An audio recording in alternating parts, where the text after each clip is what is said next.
There you go now, fellas. Just kicking back. It's just a Sunday evening. My wife's gone away. She's off to Singapore working. So she's off to Singapore for a couple of days. So I'm on my own. I'm pack my alone. Got to pick up my daughter. But just having a few sakis. Just kicking back on a few of the quite warm sakis. Geez, these are nice. I picked this one up from a local Korean restaurant. They get all the imports from Japan and Korea.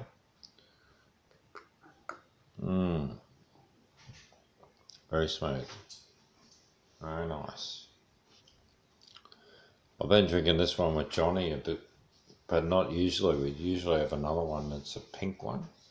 So I thought I'd give this one a crack. If I remember right, this is a tar. And these two I can't read because I didn't learn kanji. But I learned hiragana, and I think that's hiragana, ta. And I can read, that's I think. And is that ri? And ga? No. The hook one. I don't know. It's been fucking 40 years since I read that. Hiragana. So yeah, I could probably work it out. What's it say? It's called Hokan Kome Dake no Sake Wakamusha. Is that what it says there? Wakamusha? No. I don't know. Long time. No understanding. No understanding. Anyway, hopeless.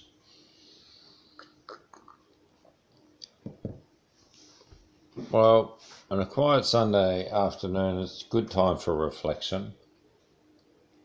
And I was thinking about the macabre today. The two inverted. I just slipped my mind at the moment. The rain's just come down. It's nice out here at the moment. It's raining, and it's like we can't really see the rain, but it's going off at the moment. The rain, we've had shitloads. We've probably had a couple 100 mil the last couple of days in Melbourne. Been good. Where I'm living anyway. Yeah, look, I was going to talk about when I was a Buddhist monk, and I lived in a Vipassana meditation centre, temple. It's called Wat Sainyam, which means Temple of the Bodhi Tree. And it was full of Bodhi trees. The supposed same tree that the Buddha was enlightened under when he was meditating, his finger on the ground, using Mother Nature as a witness. Yeah, that bit's a bit trippy, but anyway, all religions got a little bit of a trippy fucking slant to them.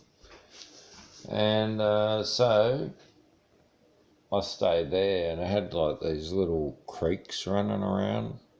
Yeah, it was like a little local river that had an offshoot, and it come through the temple, so there was water through the temple, and it cooled the place down. And then you had the Bodhi trees, so it gave you shade, so that was good as well. And then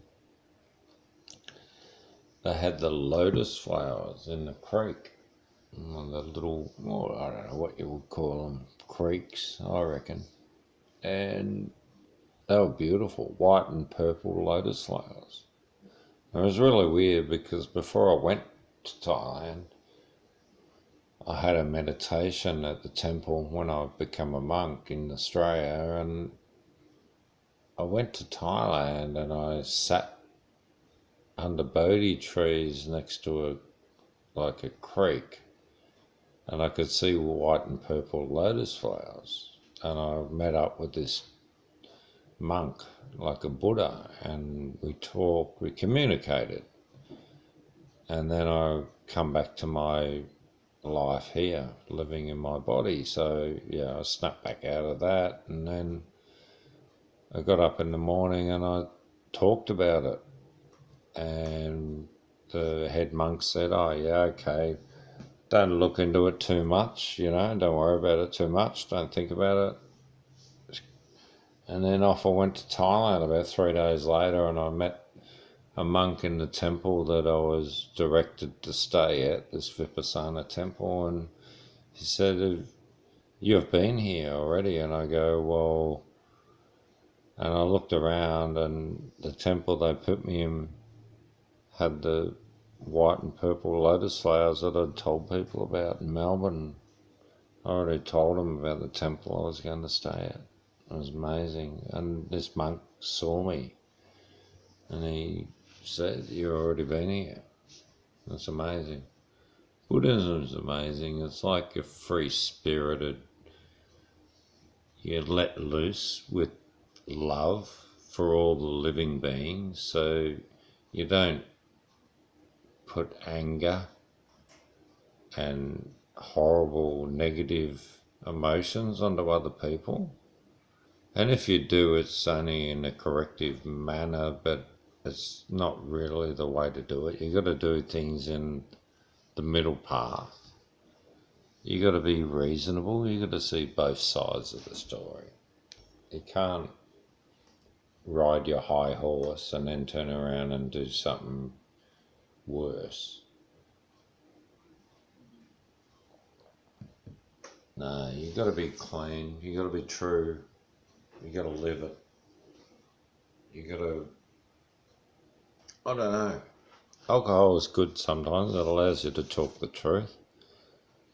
At the moment, supposedly, there's a bit of a purge of the crap people running the world at the moment, and I'm sort of happy for that, because you got to clean out the dead wood occasionally, what they call in when you're running a company. You can't just keep running people that are bludgeon. They're sitting there all day and they're running their own business on the internet and they're hardly doing any work. And you know what I mean? You can't have those people. You got to get rid of them occasionally, and that's management. So that's what's happening at the moment with Trump.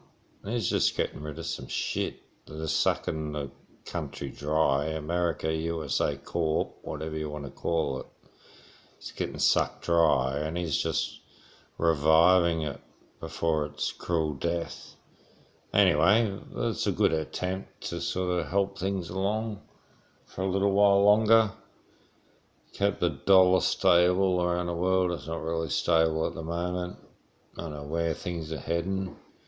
Doesn't really matter. As long as people's love conquers all. Love is the most powerful weapon of all. Don't get sucked in. People have died for love.